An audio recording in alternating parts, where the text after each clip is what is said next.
Bonjour à toutes et à tous. Bienvenue dans les rendez-vous de Stephen K, le podcast. Je m'appelle Steven Kitirat, réalisateur et journaliste autodidacte. Depuis 2016, j'ai rencontré des personnalités hors du commun et je suis ravi de vous faire partager ces échanges. Ensemble, nous allons à la rencontre des héros du quotidien qui partagent leur vision du monde, une perception positive qui aide à envisager l'avenir avec optimisme.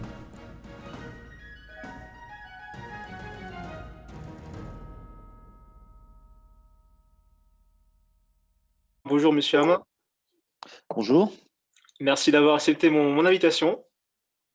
mais je vous en prie. Donc justement, est-ce que vous pouvez vous présenter pour nos internautes? Alors, donc je m'appelle Jean-Pierre Amat, j'ai quelques années au-dessus des 50 ans. J'ai passé une partie de ma vie à faire du tir sportif à la carabine. Et l'autre, enfin, en parallèle, j'étais aussi entraîneur de tir. Et depuis un peu plus de 20 ans maintenant, je suis entraîneur pour le biathlon. Donc, j'ai travaillé 22 ans pour l'équipe de France, les équipes de France, senior, junior. Et depuis 2 ans, je fais une pige, on va dire, pour la Chine, jusqu'au prochain jeu d'hiver. Ouais, donc vous avez aussi un sacré palmarès. Quels ont été les éléments déclencheurs de votre passion pour le tir? Alors ça, c'est une bonne question. J'ai jamais réussi à vraiment les identifier. Je suis tombé dedans quand j'étais petit. Pour autant que je me rappelle, dès que, dès que j'ai été en âge de bricoler un lance-pierre ou un arc ou une sarbacane, je l'ai toujours fait. Et je me suis toujours dessiné une cible et je tirais dessus en essayant d'être le plus précis possible, de marquer le plus de points. Je me faisais mes petits challenges à moi. J'ai l'impression que c'était quelque part je dirais pas inscrit dans les gènes, c'est un peu fort comme terme, mais ça ressemblait à ça, quoi. Je sais pas pourquoi, c'était une passion qui était écrite quelque part. Et puis un jour, j'avais 13 ans, un club de tir s'est créé là où j'habitais, à Suville, à côté de la Mure, Plateau-Mathésin, Isère.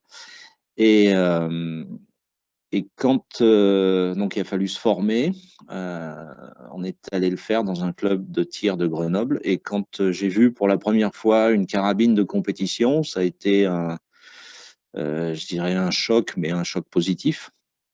Et j'ai su que ça me prendrait du temps dans ma vie.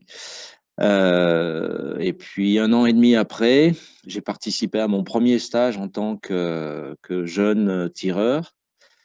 Et l'entraîneur qui s'occupait d'encadrer ce stage était, je dirais, m'a subjugué.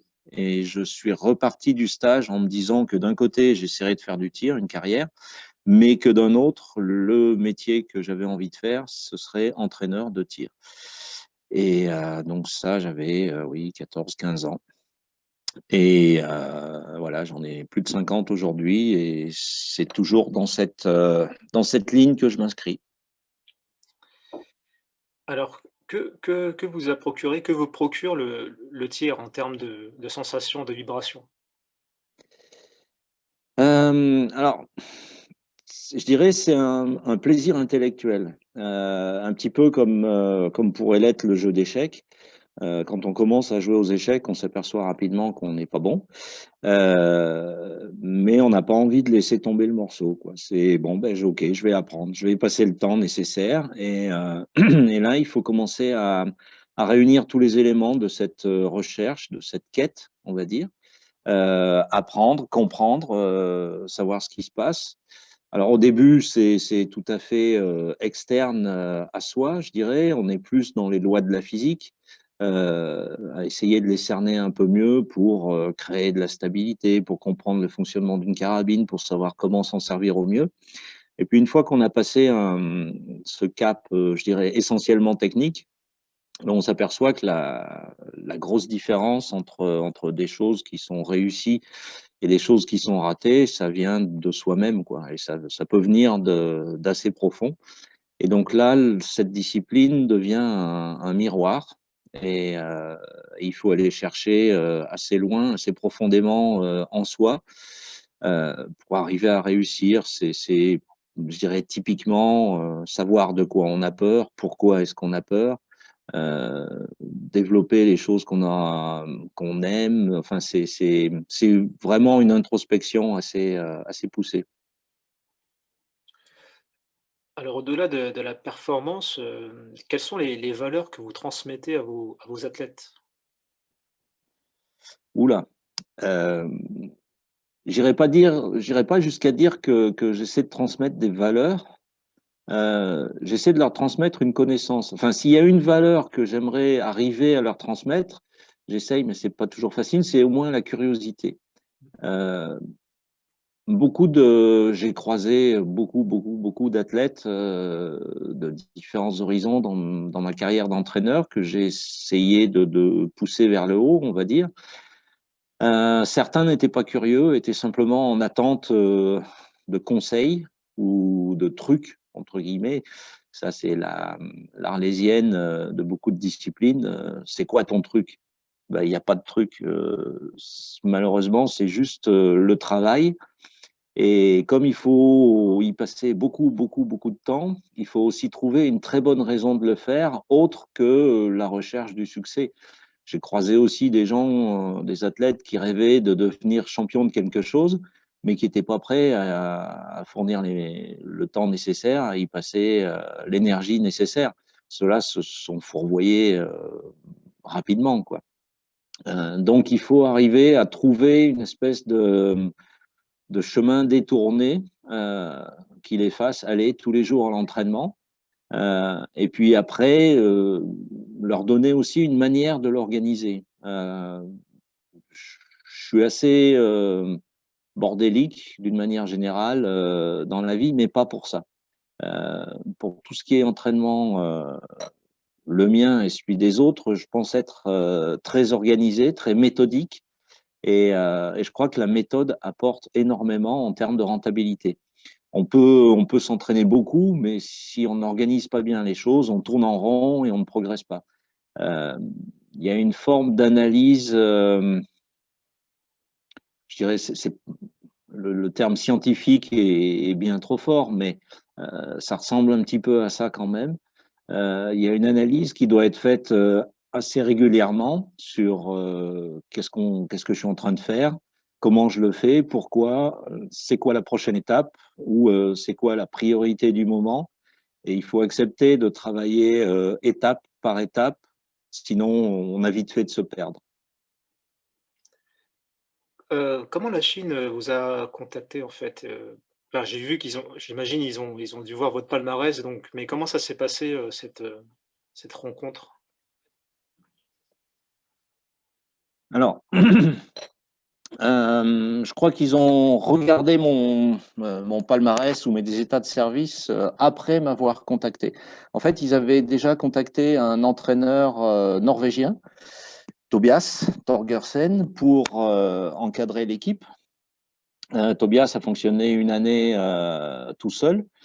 Et à l'approche des Jeux, la Chine lui a dit, bon, tu as, on va dire, carte blanche pour recruter du monde, pour t'aider dans ce boulot-là, et notamment, enfin, qui tu veux, mais essaie de trouver les entraîneurs avec qui tu aimerais travailler et qui seront bons, a priori. Et on se connaissait depuis de nombreuses années avec Tobias parce qu'on s'est croisés, je sais pas, au moins une quinzaine d'années. On partageait un peu le même sens de l'humour, de l'ironie. Enfin bon, disons qu'on était bons copains sur le circuit. Et c'est lui qui est venu me voir un jour en me disant, écoute, voilà, on- je suis chargé de recruter au minimum un entraîneur de tir en plus. Et j'adorerais qu'on puisse travailler ensemble. Est-ce que ça te dit? Donc moi, ça faisait 22 ans que je travaillais pour l'équipe de France. Je commence à m'approcher de la retraite et Et en fait, ça a été l'opportunité. Je me suis dit, bon, c'est maintenant ou jamais. C'est un peu exotique, donc quitte à travailler pour un autre pays, autant que ce soit un vrai changement. La Chine, jusqu'à preuve du contraire, n'est pas non plus un concurrent direct de la France en termes de résultats. Donc, euh, j'avais la conscience tranquille, entre guillemets, pas l'impression de trahir le pays. Donc, c'est assez égoïste et j'ai dit oui. Parce qu'en France, pensez-vous qu'en France, on valorise pas assez, les athlètes, mais aussi les entraîneurs, selon vous? Je pense pas qu'il y ait à valoriser un entraîneur. Enfin, c'est pas. Pour moi, un entraîneur ne doit pas être valorisé. Un entraîneur, il est là au service des athlètes pour les aider. Et si les athlètes réussissent, qu'ils soient valorisés, qu'ils en aient un bénéfice, c'est très bien pour eux. Euh, Moi, je pense qu'un entraîneur doit rester quelque part dans l'ombre. Et chaque fois qu'il y a eu alors, c'est tout relatif parce qu'on parle de biathlon et non pas de football ou autre, mais dès qu'il y a une forme de starification de l'entraîneur, je pense que ça nuit à l'efficacité de son travail. C'est, euh, j'aime pas bien ce principe-là.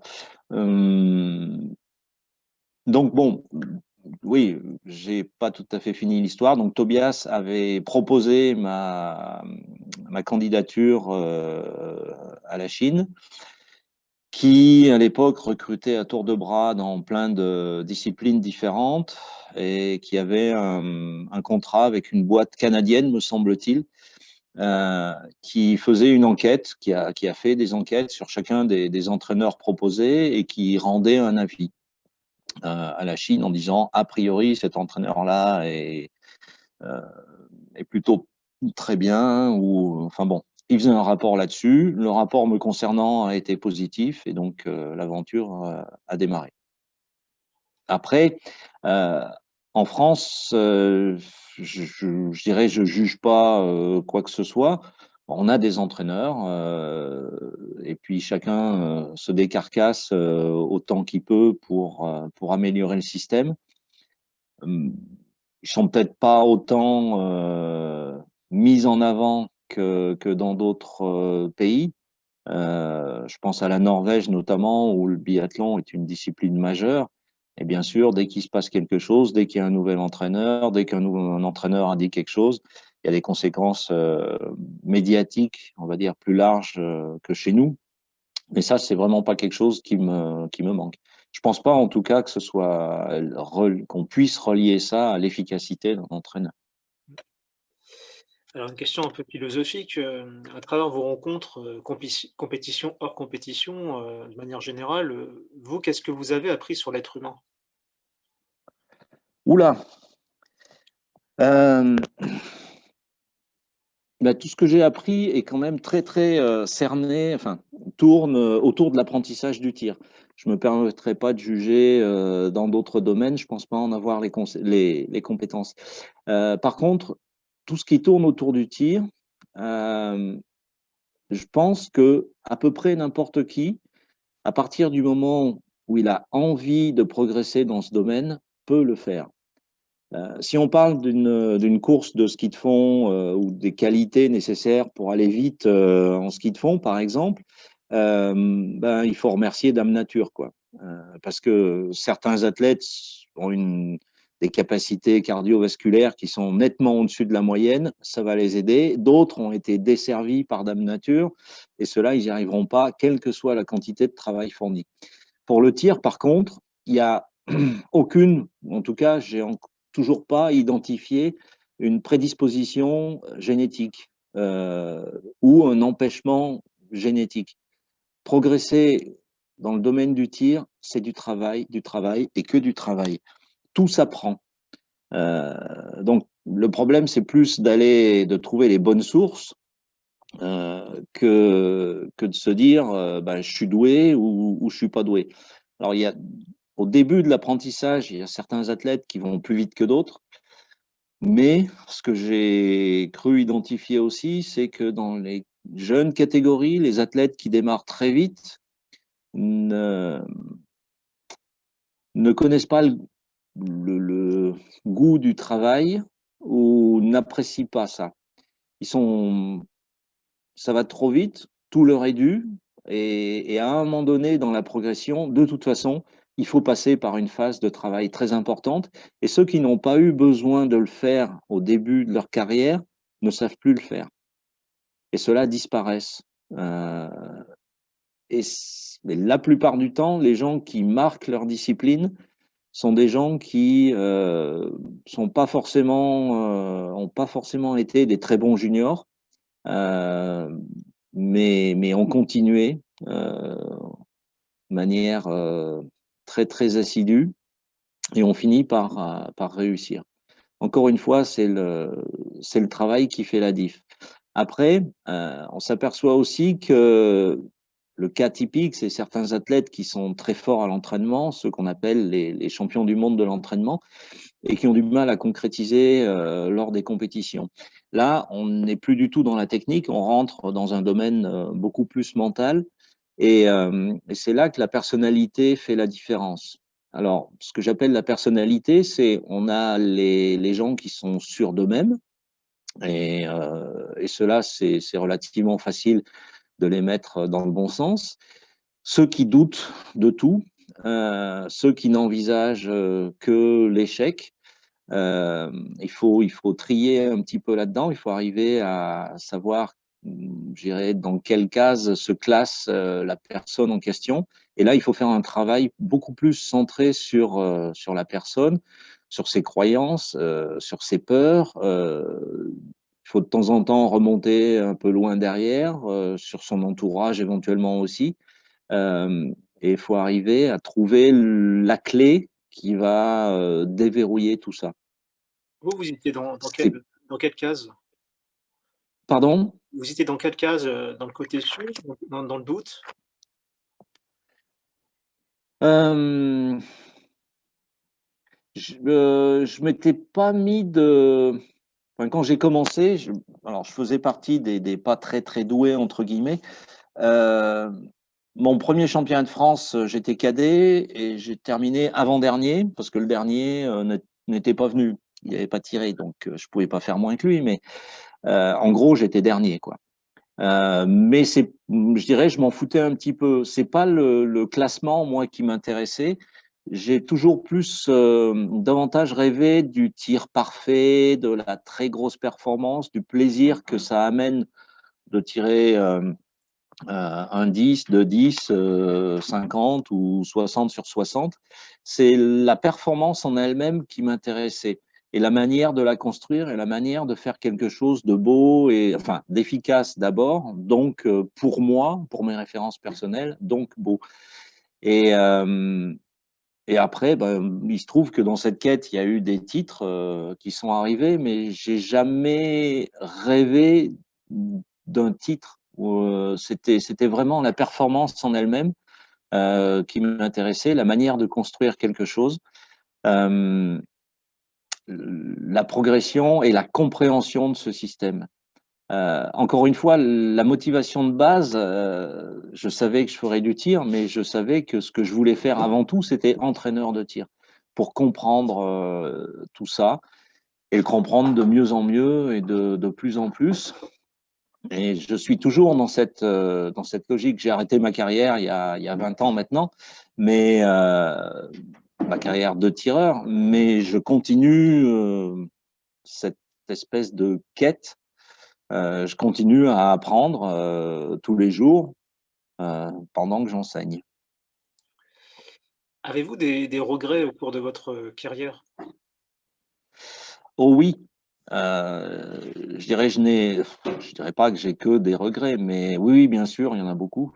Je pense être relativement lucide sur ce que je fais et ce que j'enseigne. Certains jours, je me dis là, c'était bien. Certains jours, et il y en a pas mal, je me dis là, tu as été nul, quoi. Il y a un problème, je sais pas, de temps en temps, on a un problème récurrent avec un athlète et ça me travaille, j'y réfléchis jour et nuit, et puis de temps en temps, je trouve la solution, et je me dis, mais il fallait être con pour pas l'avoir plus tôt. Et puis de temps en temps, je la trouve pas, et ça me ramène à une certaine imperfection. J'aime pas trop ça, mais c'est ce challenge aussi qui m'intéresse beaucoup. Alors, y a-t-il des choses qui vous écœurent, qui vous énervent dans ce monde? Vous parlez du monde en général ou de Ouais, mon du petit monde en monde à général. moi? Oui, énormément, mais il y en a trop. Je dirais pas que je me coupe du monde, mais il y a tellement de choses qui vont pas que j'essaye d'améliorer, moi, de travailler mon tout petit jardin. C'est même pas un jardin, c'est une petite jardinière posée sur le bord de la fenêtre. Et puis voilà, quoi. Que plein de monde essaye de faire ça dans leur domaine, ça ira peut-être à peine mieux. Euh, c'est Ouais, je peux pas faire une liste, elle serait forcément tronquée. Il y a beaucoup trop de choses qui vont pas. Mais, mais après, j'essaie de m'occuper de ce que je connais, sans emmerder mon voisin, comme disait Brassens, et puis voilà, quoi. Alors, une question un peu difficile à répondre, est-ce que, vous avez une anecdote qui vous a marqué, touché, transformé au cours de votre vie? Euh, une anecdote, il faudrait que je réfléchisse un petit peu plus longtemps. J'ai des situations, j'ai connu deux ou trois situations qui ont fait plus que me marquer, mais qui ont réorienté ma vie dans le bon sens. Plusieurs fois, je me suis trouvé dans des espèces sur une voie de garage. Et puis, il y a eu un petit événement qui a tout recentré et qui a tout ramené dans le bon sens. Et quelque part, j'étais un peu acteur de ces événements, mais pas totalement non plus. Euh, donc, quelque part, j'ai l'impression d'avoir une petite bonne étoile qui a mis le petit coup de pouce au moment où il fallait le mettre, quoi. Euh,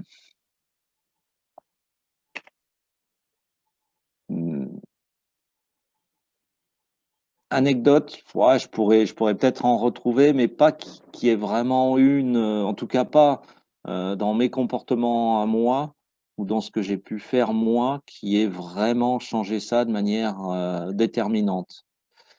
Euh, peut-être, si la dernière balle de la finale des Jeux Olympiques en 96, euh, où je me suis retrouvé dans la situation, j'avais analysé, j'avais suivi le résultat et je savais avant de tirer la dernière balle de la finale que si je tirais un 10, j'allais être champion olympique.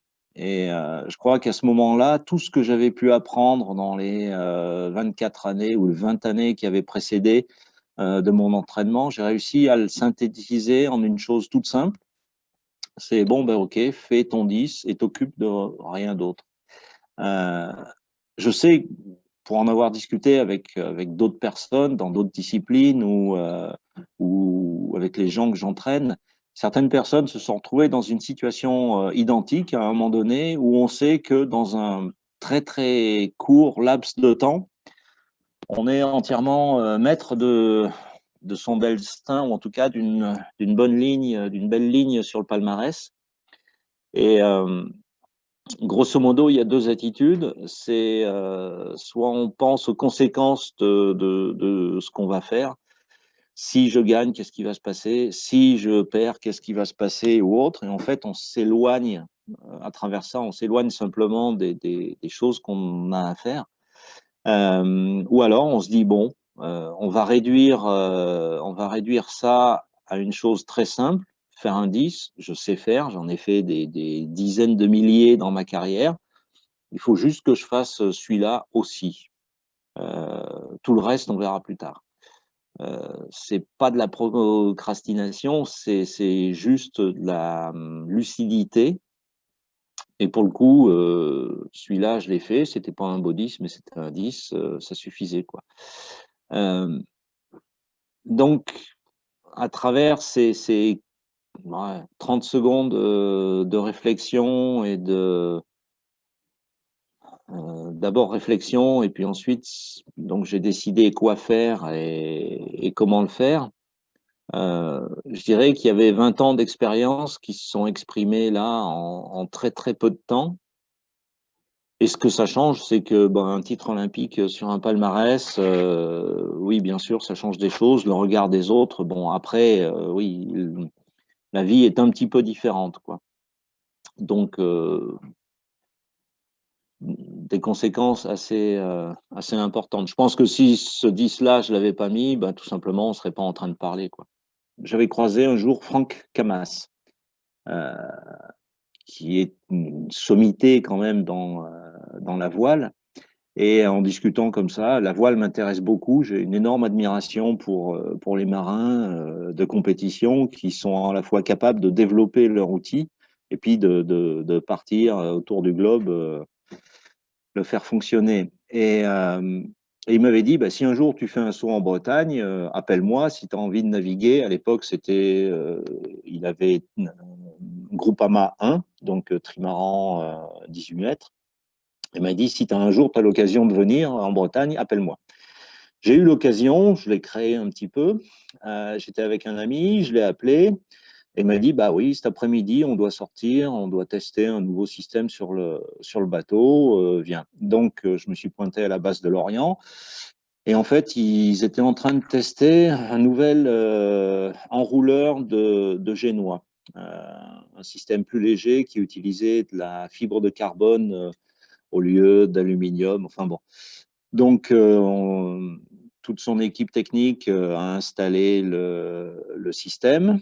On est sorti en mer, 2h30, 3 heures. On est rentré, ils ont redémonté le système et c'était un vendredi. Et arrivé à 6 heures le soir, dans la base de sous-marins à Lorient, le travail était fini, le bateau amarré, il y avait un souci technique. Ils l'avaient analysé à peu près. Et juste avant de se séparer, Franck Camas prend un bloc-notes, prend un crayon, réunit tout son équipage autour de lui et il commence, première personne, premier qui était à sa droite, il dit qu'est-ce qu'on a appris aujourd'hui? Et il écoute et il note. Quand cette personne-là a terminé, il passe au suivant. Qu'est-ce qu'on a appris aujourd'hui? Et il note. Au suivant, qu'est-ce qu'on a appris aujourd'hui? Il a fait le tour de tout le monde, il a noté tout, il a rajouté son point de vue, des choses qui n'avaient pas été dites, et tout ça, il l'écrivait au fur et à mesure. Quand ça a été fini, il a fermé le cahier, il a dit merci messieurs, à lundi. Mais trace écrite. Et ça, c'est dans tout système de progression ou d'apprentissage à l'heure actuelle, on oublie beaucoup trop le rôle de l'écrit. On a trop tendance à faire confiance à sa mémoire, mais la mémoire est fugace. On peut être sûr que ça, on l'oubliera jamais. Eh ben moi, je suis certain que dans 3 mois, c'est passé aux oubliettes. Et ça ralentit toute progression. La valeur de l'écrit, prendre des notes, les relire de temps en temps, savoir les organiser, c'est, quel que soit le domaine d'apprentissage, c'est un outil phénoménal qui est malheureusement trop souvent négligé.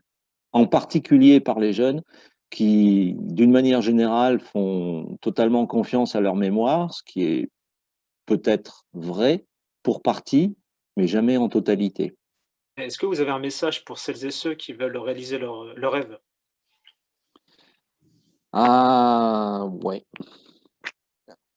tout essayer pour y arriver. Quand je dis tout, c'est pas n'importe quoi. Je parle pas de tricherie, de dopage et autres, mais euh, Ça a été le cas pour moi, mais je le vois aussi tous les jours à travers les athlètes que j'entraîne. À partir du moment où on a vraiment envie de faire les choses, on peut y arriver. Ça peut déboucher aussi sur autre chose qu'on n'avait pas prévu au départ, mais qui est tout aussi gratifiant, qui est tout aussi plaisant.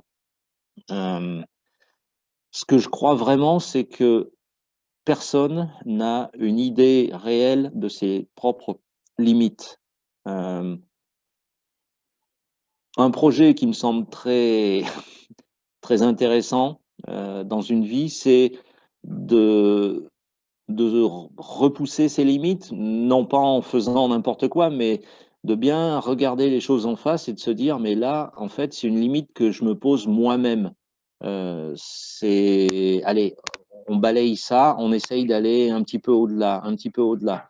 Ce sera peut-être pas des grands bonds tous les jours, mais étape par étape, centimètre par centimètre, on arrive à parcourir des très longues distances. On n'est jamais non plus certain d'où nous viennent nos limites, nos croyances. Euh, on a de temps en temps des choses qui sont très profondément ancrées et on pense que c'est la vérité. Ouais, ça vaut le coup de se reposer la question de temps en temps, est-ce que je suis vraiment sûr de ça? D'où ça me vient? Pourquoi? Et si je me disais que c'est pas le cas, on m'a toujours dit quand j'étais à l'école, bah toi t'es pas doué, t'es n'importe quoi. Ok, peut-être, mais peut-être que tous les gens qui m'ont dit ça se sont trompés. Euh, En tout cas, ça doit pas m'empêcher d'essayer. Euh, et ça, je le vois partout. Je l'ai vu avec certains athlètes. Un des biathlètes qui est devenu à l'époque le meilleur biathlète français. Euh, Son premier entraîneur de biathlon lui avait dit, toi, c'est même pas la peine que tu essayes de tirer, tu n'es tellement pas doué, tu n'arriveras jamais à mettre une balle dedans. Il était cadet, le garçon. Euh, et c'est ce qui l'a motivé, c'est ce discours-là ou cette phrase-là de son entraîneur qui l'a motivé à s'entraîner beaucoup plus, beaucoup mieux. Il a gagné 4 fois la Coupe du Monde, ce garçon. Donc il a eu raison de persister, quoi. Et des exemples comme ça, il y en a partout. Donc, croyez en vos rêves, organisez les choses. Il ne s'agit pas de faire n'importe quoi. Un travail bien organisé, c'est 50% de la réussite. Ouais. Alors, avec toute votre expérience actuellement, est-ce y a-t-il des projets, un projet que vous voulez mettre en place, qui vous tient à cœur? Ben, je dirais que je ne sais pas combien d'années il me reste avant de prendre ma retraite, mais ça doit tourner entre 4 5 ans. J'aimerais bien transmettre tout ce que j'ai pu apprendre dans ce métier d'arrêter, quoi. Euh, Former des entraîneurs, ça me paraît maintenant la prochaine urgence, entre guillemets. Euh, En discuter avec des entraîneurs, partager l'expérience, ça peut faire gagner du temps. Je pense que oui, ça pourrait faire gagner du temps à certains entraîneurs, à certains athlètes aussi. J'ai beaucoup gratté, j'ai beaucoup investi, j'ai cumulé beaucoup d'expérience, j'ai écrit des choses aussi, et il m'en reste encore beaucoup à écrire. J'ai juste envie de laisser une trace de tout ça. Euh, Si c'est pas le cas, j'aurais quand même pas l'impression que tout ce que j'ai fait n'a servi à rien, puisque ça m'a servi au moins à moi. Mais si ça peut servir à d'autres, ça serait pas plus mal. Alors, pour finir, est-ce que vous voulez remercier des personnes qui ont fait de vous ce que vous êtes? Oh oui, oh oui, la personne. Alors, la première qui a orienté mon destin, c'était un cadre technique qui travaillait en Isère, un cadre technique du tir, qui était un militaire à la retraite. Et très souvent, tir et militaire, ça va pas bien ensemble, contrairement à ce qu'on pense. Mais celui-là était très bon. Et c'est lui qui m'a, pas un coup de tête, mais sur un carton que j'avais tiré, sur 5 plombs que j'avais tiré, m'a sélectionné pour mon premier stage. Et il s'appelait Monsieur Eugène Gabier. Euh, et il le sait pas ou il l'a jamais su. En tout cas, je lui ai jamais dit de cette manière-là, mais forcément, le choix qu'il a fait ce jour-là a définitivement modifié ma vie. Et le stage pour lequel j'ai été sélectionné était encadré par un monsieur qui s'appelle Yves Delnor. On était au printemps 77 et quand on a commencé ce stage, on est rentré dans un amphithéâtre. Alors moi, je comprenais pas trop parce que pour moi, un stage de tir, ça se passait sur un stand de tir et pas ailleurs. Et il a commencé à nous parler doucement, tranquillement, de théorie, à nous expliquer des principes. Et c'est là, au bout d'un quart d'heure, que j'ai décidé, je me suis dit, ça sera ça mon métier. Et c'est cet homme-là, Yves Delnor, qui a orienté tout ça. Il a ensuite été mon entraîneur pendant à peu près toute ma carrière. Il était derrière moi à la jumelle à Atlanta en 96. Euh, et c'est quelqu'un qui, en termes d'entraînement, d'analyse, de tir, m'a fourni 80% minimum de tout ce que je sais, quoi. C'est un homme absolument remarquable. Euh, de ce point de vue-là, si je l'avais pas croisé, je serais jamais devenu ce que je suis. Oui. Bah, sur ce, monsieur Hama, merci beaucoup pour le temps et le partage que vous m'avez accordé et puis, Je vous en prie. continuer à transmettre, la passion, quoi. Je vais essayer du mieux que je peux. Merci à vous. Merci, au revoir.